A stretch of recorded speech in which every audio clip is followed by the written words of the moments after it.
Hey there folks, I'm Kaiserneko, and this is the first movie breakdown. And for our first, we have Cooler 2, Return of Cooler's Revenge, The Reckoning. Now to start off, this movie. This movie. This movie. This movie.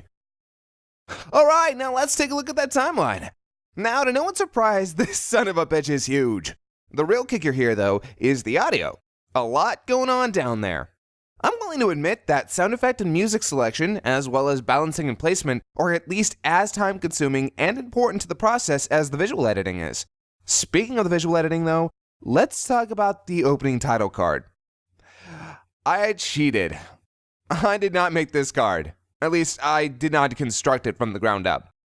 I used a template from VideoHive called Logo Transforming in After Effects. I did some extra visual alteration, but I can't largely take credit for it.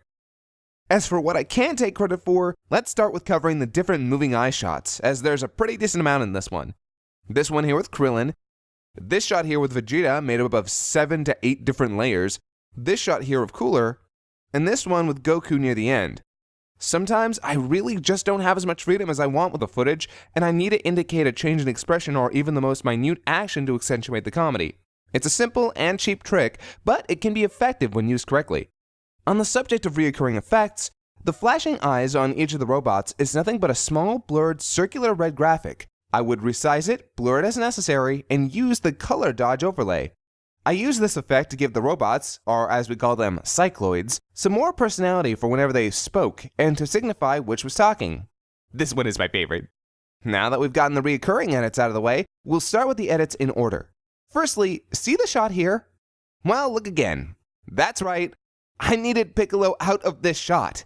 So I redrew the background, did a little bit of copying and pasting, and there you have it. Same with this shot of Piccolo walking up behind Goku here.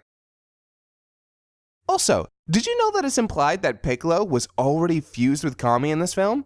Furthermore, there's a heavy implication that Dende is already Guardian of the Earth, but Gohan isn't a Super Saiyan for 2 more films, and Piccolo gets his ass handed to him by a single Cooler bot. Which also begs the question, why didn't Piccolo fight Cooler? He's stronger than Goku right now! This movie. Continuing on, due to the process of how we wanted to tell the events in this film, along with pacing issues, we had to show Goku turning Super Saiyan. However, the movie proper does not give us an actual transformation shot.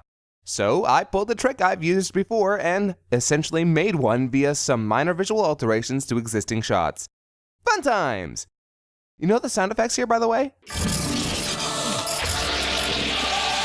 Those are the Sentry sound effects from StarCraft 2, slowed down 15%.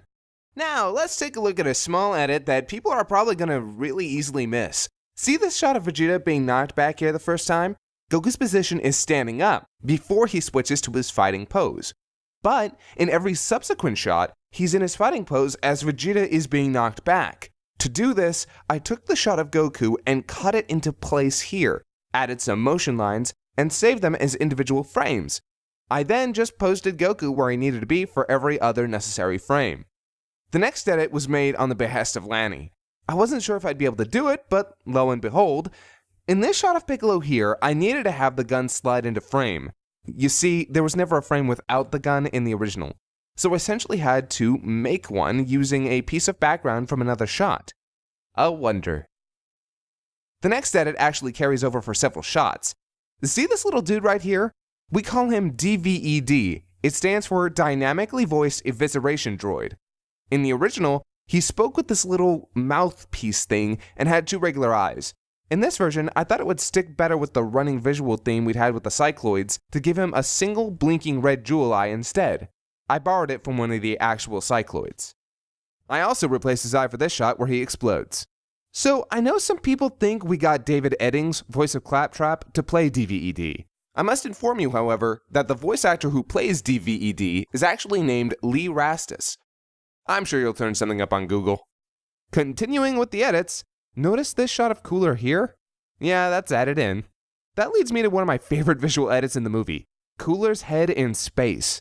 Here, you can see the original head.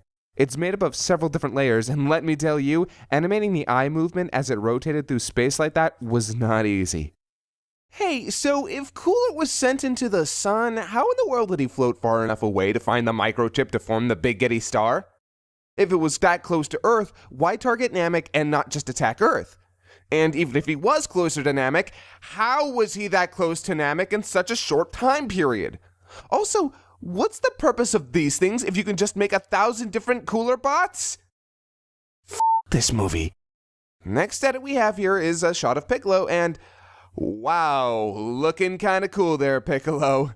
I ended up fixing the lazy eye they gave him, which is sort of ridiculous, because I know that the awful animation in this movie was largely due to the lack of decent key animation, but come on!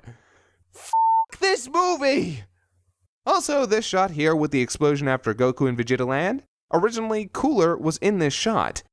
I made the necessary edit to remove him. Thank you, Content Aware.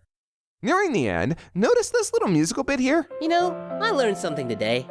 In the end, when all is said and done, Freezer was Cooler, and Cooler was Freezer. It's actually from Scrubs. Thanks to Ein Sofauer for the cover. It really made the scene in my opinion. Lastly, if you're wondering what the bit in the credits is all about, it's actually a huge reference to the Stargate scene from 2001: A Space Odyssey. Notice this part? Well, besides the scene directly after it being an obvious Star Wars reference, this shot is a direct visual reference all on its own to 2001. I wanted to go the whole 9 yards in some manner, so I decided to do it in the credits. Thanks to Mark Swint / the engineer for all the visual edits to Baby Piccolo. You helped fully realize this joke. How did Vegeta get a Saiyan pod? Where did he come from? I'm serious, it's never explained. There are no Saiyan pods left. There's nothing to imply Dr. Briefs did or could make another one. He just has one.